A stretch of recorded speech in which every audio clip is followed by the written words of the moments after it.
I am pretty sure, because again, been seeing these guys for a while here. You can kind of see as we're going further and further into the bracket, the seeding is getting tighter and tighter and higher and higher. We have 8th seed versus 9th seed. So this is, on paper, two people who are predicted to fight to get to top 8. You know, they want to get a top 8. They're favored to get a top 8. So it's really up to Gabeog to take that over Jukain, ideally, if, of course, the rest of the bracket goes accordingly. Yeah, this is looking to be such a close set. So it's going to be really cool to see which one comes out on top, who is able to pull out all the stops versus who just doesn't quite get it. But yeah, just looking here at the bracket, we have so many tight sets coming up, and this is just one of the very many that we will be seeing today. Looking at these two players, these are two pretty long time staples in Fusion, so it's not a surprise to see them so closely seated here for a spot of top 8. But we're just gonna get an awesome set, Mott. Yeah, for sure. I mean, Gabeog was one of our commentators for a really long time and went right back to competing. And I feel like he's really improved in the time that he's spent really dedicating himself to playing and competing and being in tournaments and brackets, right? So I had to give my flowers to Gabeog, but also we have Jukain coming in on the Peach here. That is going to be really fun. With Peach versus Yoshi. Yoshi we've seen a billion times across Yoshi Island, that being Long Island. Hey! And then Jukain on the Peach. Of course, we only really see seldom times from some of our Peach mains out there, but otherwise, this is going to be a really fun one. Yeah, absolutely. And as you can see here, Jukain pretty quickly setting up, but Gabeog racking up some quick damage. 48% is not a menial amount versus Peach, especially her being such a light and floaty character.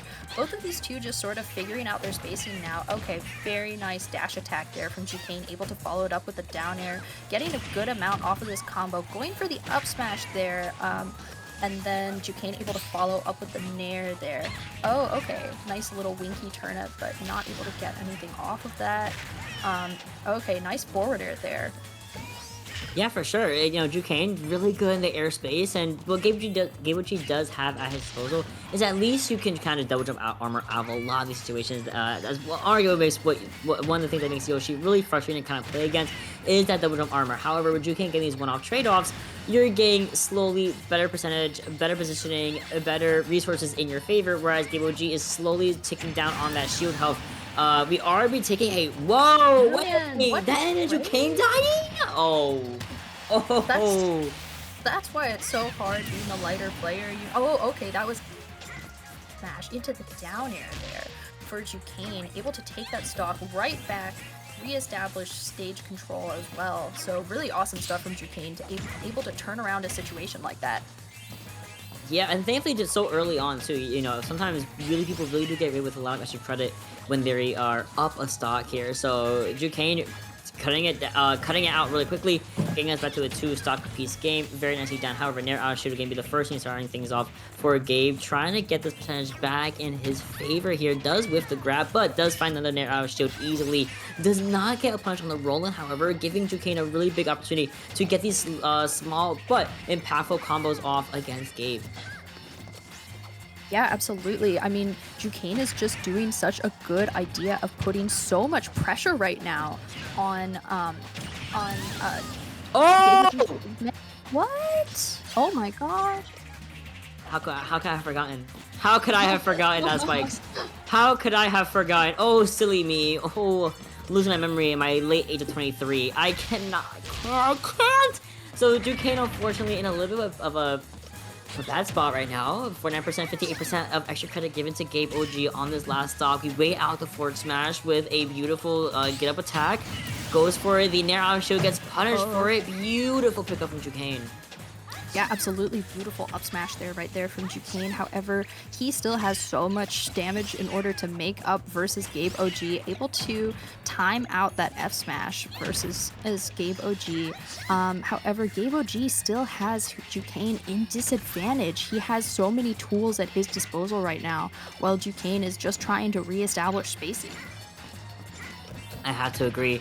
But as we talk about this, the percentages have gone a lot even like so even in fact actually when Jukain was so in the deficit in the start of this last stock. But now 124 onto Gabeog, not really the worst in the world. The back throw will be survivable at least for Gabeog, but I don't know if I can say the same for Jukain, as one or two really solid hits from Gabeog will be enough. Ooh, it's looking Floater scary. will not come in. We are floating. We go for the hit bump on the stage. We Okay, get the he's drop on the- punch. We get the back air though. Oh, nicely done. Oh my goodness, that was such an insane way to close out the game. It just felt so neck and neck, Mott. I am on the edge of my seat right now. Honestly, as like a person who used to play Peach as well, this is some very high level Peach play, but to see the utilization of the tools that Gabeog had at his disposal in order to see his spacing and like his spikes and his ability to just take so much damage so quickly was just absolutely amazing to see. Look at this. Look at this. Whiff on punish. Oh, I love it. And that's the second time that Jukain was able to punish the Nair out of shield. Really consistently. The first one with the up smash, this one now with that back air. Now Gabe has gone over to the fuzzy Yoshi skin. Don't know why. I understand though.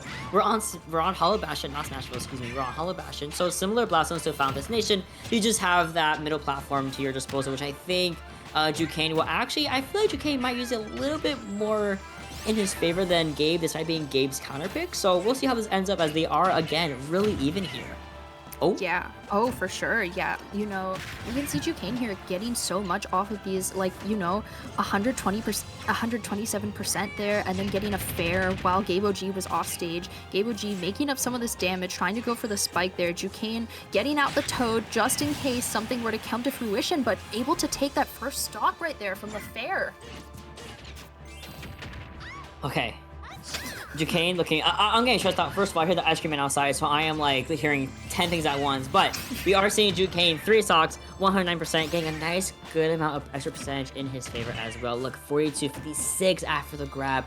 And now we're going for that nice float pressure. Goes in for the grab forward, throws them off stage once more. I'm sorry, not egg, but turnip in hand. Does get grabbed by Gabeog, but there's a punch from Jukain. How did he grab my vegetables? Come over here. Oh, but you get booted up into the skybox. Alrighty, yeah, and you can see Jukain nodding there, just like, okay, yup, that's the up smash. Like, alrighty there.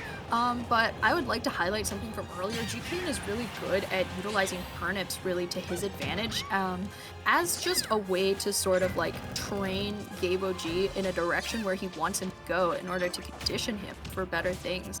Jukain going for these up smashes here, really swinging for the fences, able to get something off of that grab, and now sending Gabeog into disadvantage and getting that stock there.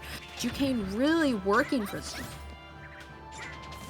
I had to agree. Yeah, Gabeog is really working hard to bring this deficit back to something a little bit more digestible for himself. But Jukain, I think as the match goes on, he just gets more and more locked in. Good flutter kick coming in from Gabeog. Gets a nice clean 98%. Goes for a very cheeky up smash into a cheeky forward smash.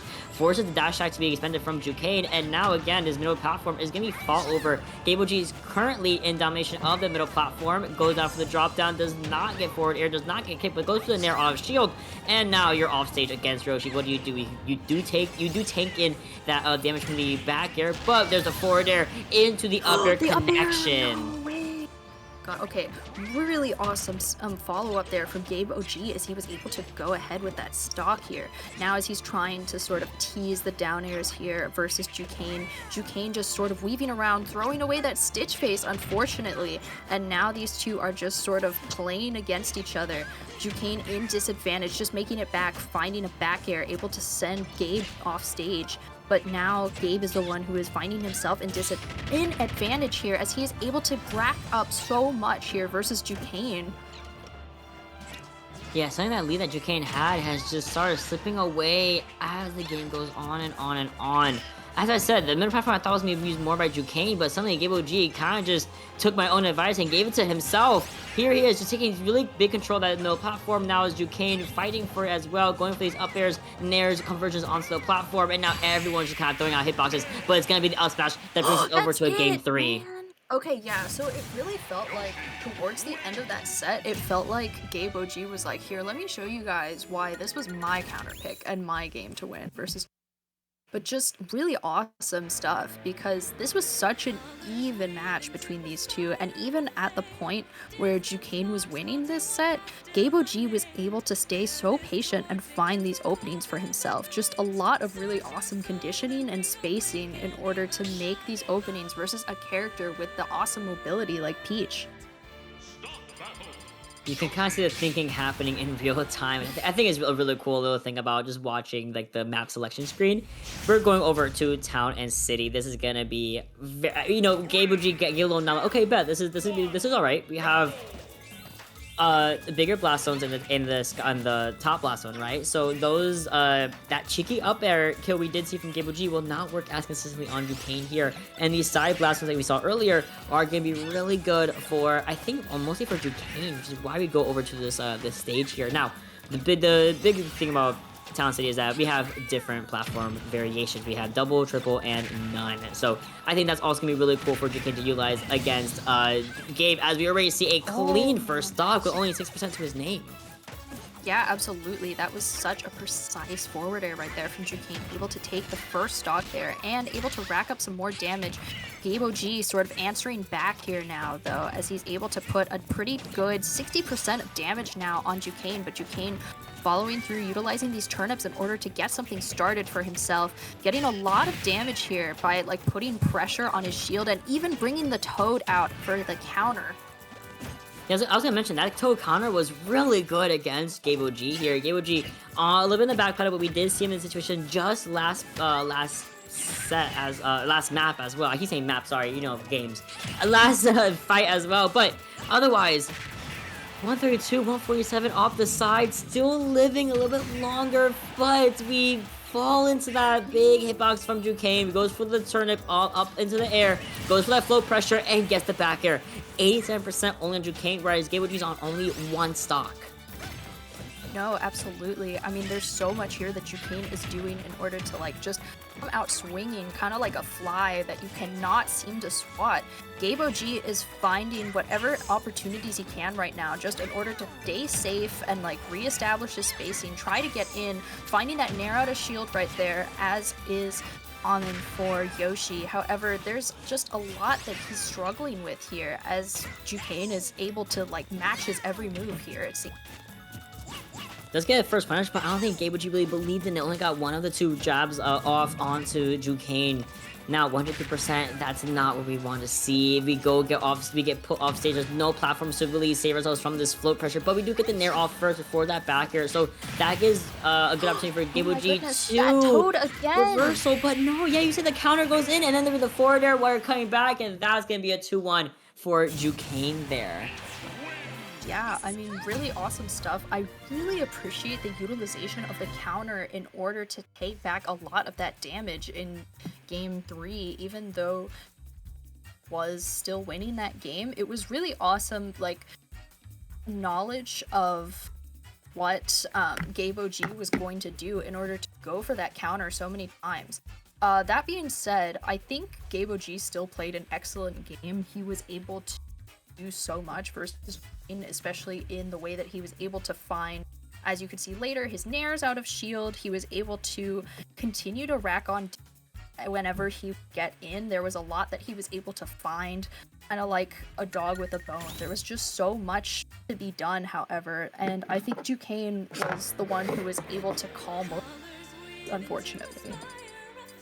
Yeah, I have to agree. I mean, Gabeog looked really good on the second game here. I mean, you can see the comeback from one stock, 50% around, and then you bring it all the way back to a neck and neck situation that really resulted in Gabeog just kind of finding the leg up, literally with that up smash, right? But then game 3 happens. We're on Talon City, and it's like Jukain activated something. I don't know. Check in PC, because we got on TNC and Jukain was virtually untouched almost the entire time. I mean, the first stock was already kind of a foresight to how the rest of this third game would go. It was just over and over Jukain, getting the advantage, getting these turnips off, getting these insane punishes with and good float pressure as well being put onto Gabeog, where it felt like Gabe couldn't really get his action plan going, couldn't really get things started, and we're trying to go for these back airs, trying to go for floor kicks, trying to go for these up airs as well, but unfortunately just wasn't gonna happen for him at all. So in that regard, it was still a really good game. Our first game 3 of the day so far.